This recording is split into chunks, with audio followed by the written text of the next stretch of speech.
Hello my dear student. आज हम बात करेंगे क्लासिफिकेशन ऑफ न्यूरॉन्स वाले टॉपिक में ही उसको आगे कंटिन्यू करेंगे। हम नेक्स्ट क्लासिफिकेशन देखेंगे फंक्शन के बेसिस पे एंड माइलिन शीथ के प्रेजेंस के और एब्सेंस के बेसिस पे। तो यहाँ पर जो फंक्शन है, फंक्शन के बेसिस पे जो न्यूरॉन्स होते हैं वो तीन टाइप के होते हैं। जो फर्स्ट न्यूरॉन है दैट इज आफ्रेंट, या इसे हम सेंसरी न्यूरॉन्स भी बोलते हैं।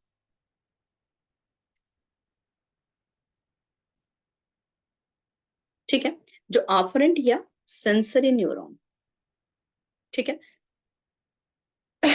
इसके अंदर क्या हो रहा है कि ऑपरेंट या सेंसरी न्यूरॉन्स मतलब कि सेंसस आ रहे हैं और न्यूरॉन्स उन्हें ले रहे हैं।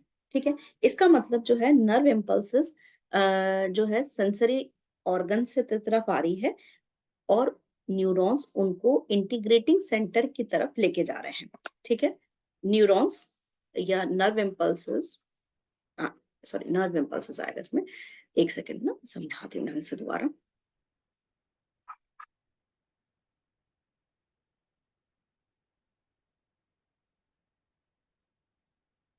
propagate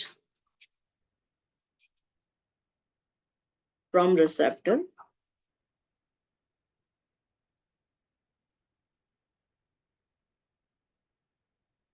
to integrating center।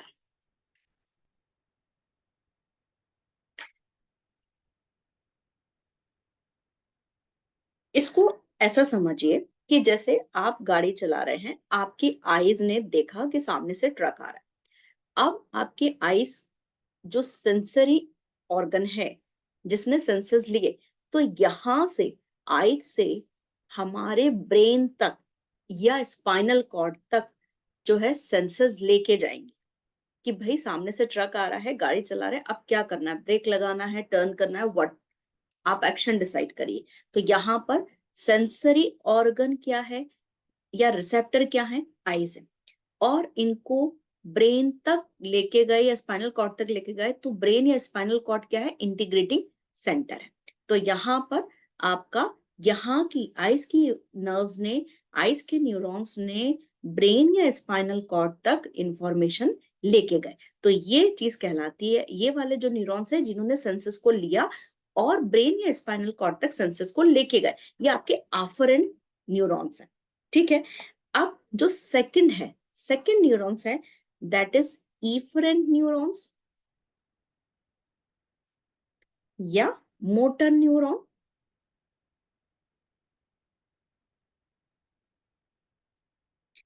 ठीक है, अब इसके अंदर यहां पर जो मोटर न्यूरॉन्स है, अब देखिए यहां पर इंटीग्रेटिंग सेंटर कौन है, ब्रेन या स्पाइनल कॉर्ड। अब ब्रेन ने या आपके स्पाइनल कॉर्ड ने ये डिसाइड किया कि भाई आपको ब्रेक लगा देना चाहिए। ठीक है, तो ये यहाँ पर जो आपका ब्रेन है, ये ब्रेन ब्रेन से न्यूरॉन्स इस मैसेज को कहाँ तक लेके जाएंगे, हाथ यानी कि हैंड की मसल्स तक लेके जाएंगे। ठीक है, और हाथ की जो मसल्स हैं वो है स्केलेटल मसल्स, यानी कि जो भी मसल्स जो कि बोन से रिलेटेड होती है, बोन से एसोसिएटेड होती है, these are the skeletal muscles. तो वो क्या होगा, वो इफरेंट न्यूरॉन्स जो होंगे वो उस मैसेज को लेके जाएंगे। तो यानी कि नर्व इम्पल्सेस कहां से कहां तक गई, nerve impulses from integrating centre to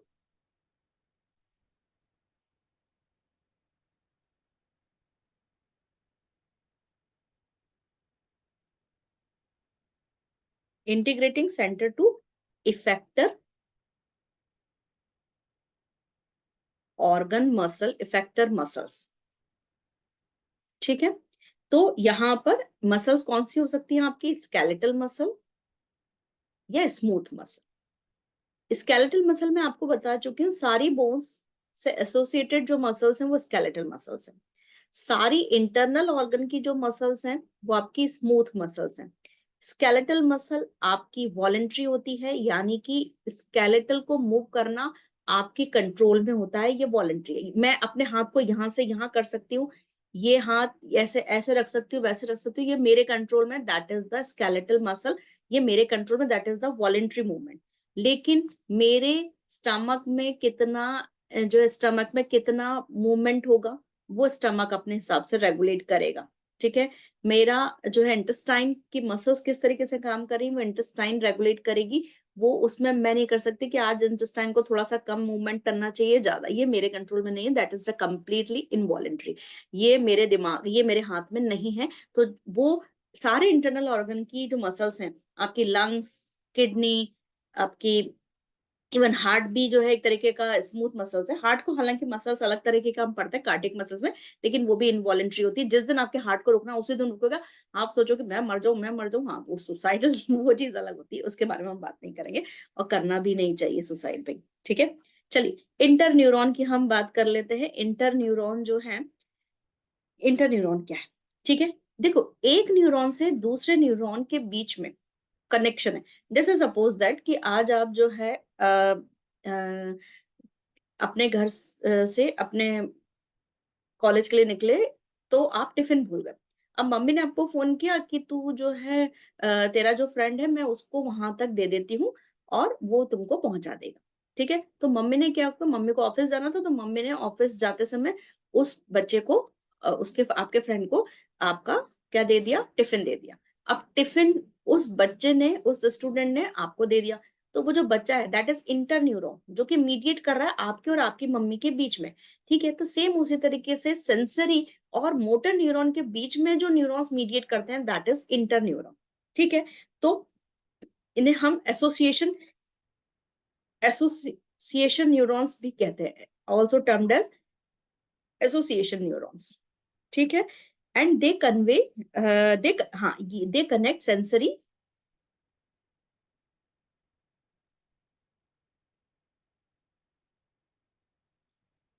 and neurons.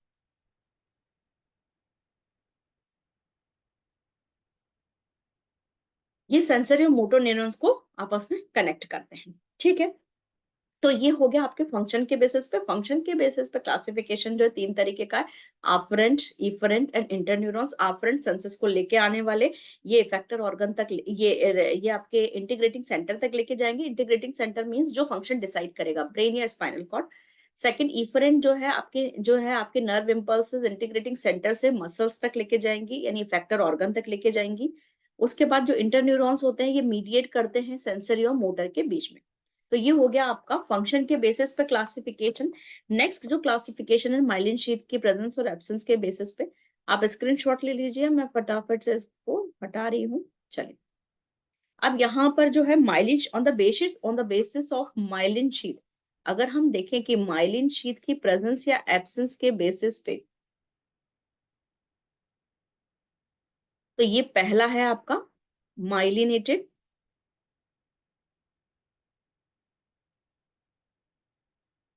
Myelinated neurons. ठीक है, यानी कि अगर एक्सॉन के ऊपर माइलिन शीथ है तो myelinated neurons. Myelin sheath is present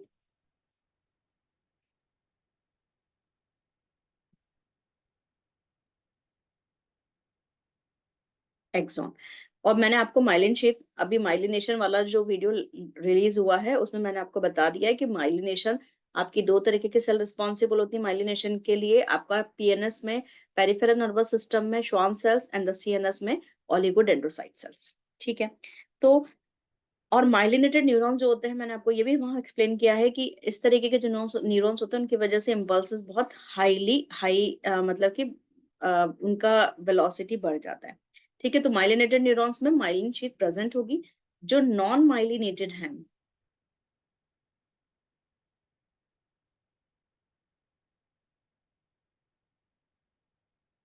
non जो है, इसमें क्या हो जाएगा कि axon is not covered with myelin sheath.